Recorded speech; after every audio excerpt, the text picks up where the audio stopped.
Hello everyone, I'm Tokoto, and today I'm going to do a mock review on my custom Umarak the Destroyer.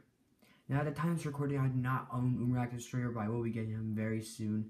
So I decided to use, I took some sets apart, such as the Lord Skull Spiders, the new 2015, Skull Basher, Umarak the Hunter, Korgoth the Protector of Earth, and probably some pieces from other sets too, such as from Cult of the Skull Grinder with his pieces from Skull Scorpio.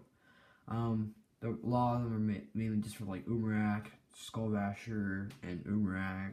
I said Umarak and Lord Skull Spiders because there's a lot of technical parts in the figure, and I was not expecting that.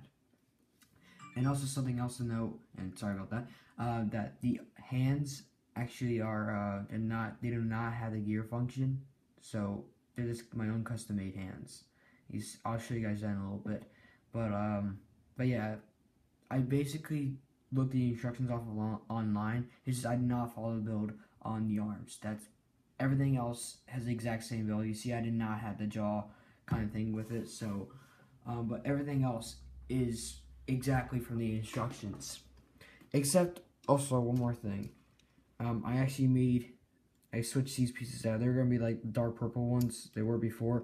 But I just had to put these in. I probably will put these in when I get Umarak Destroyer because it makes them a little taller.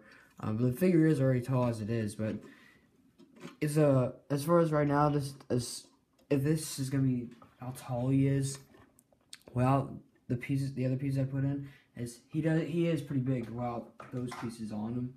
And I'm pretty impressed.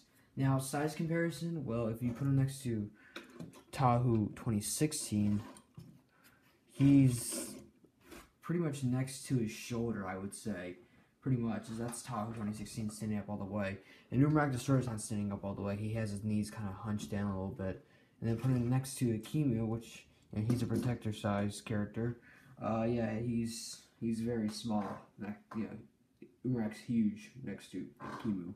So yeah, it's a little different, but the size comparisons of the figure is pretty big. Now, the build, when I was looking at the instructions, I thought the build was pretty interesting. It's unlike anything I've ever seen before from LEGO, which I thought was cool and unique. Maybe they could have done Hero Factory. I don't know if they did or not. But you see, I still have the waist feature back here. I have the skeletal piece, and I did use pieces from General Grievous also. Forgot to mention that. But yeah, the waist function still works well. I did not have the jaw piece, so I just have the normal mask of control. I probably had the horns wrong. I changed them right before I made this video anyway. You see, I used Uno 2015's chest pieces. It's the same chest piece that Umarak Destroyer uses. You see, I basically stay with the build. I try to get a color scheme with purple and gunmetal gray, and then like some trans red / orange. So that's what I was trying to do, kind of like a purple Umarak, you could say, but it's like a Makuta version of it.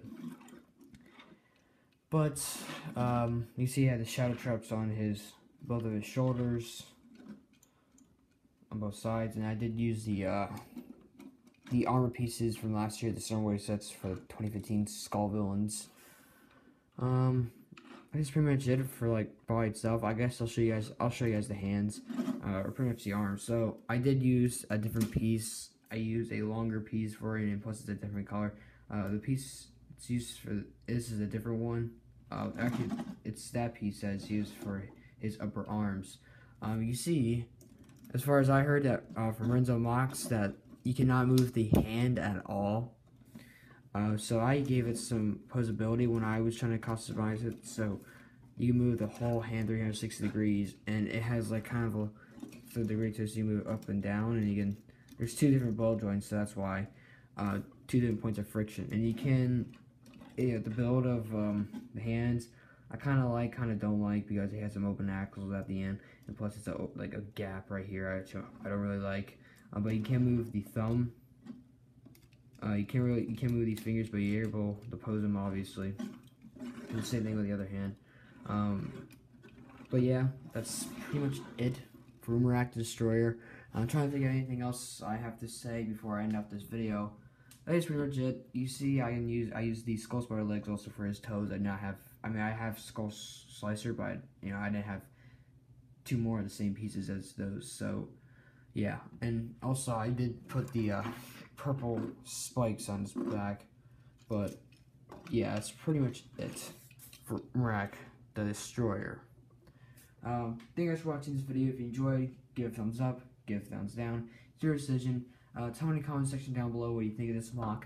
I probably will be getting Umarak the Destroyer very soon, but I just made this MOC just to get a first glimpse of him, and so far I'm very impressed.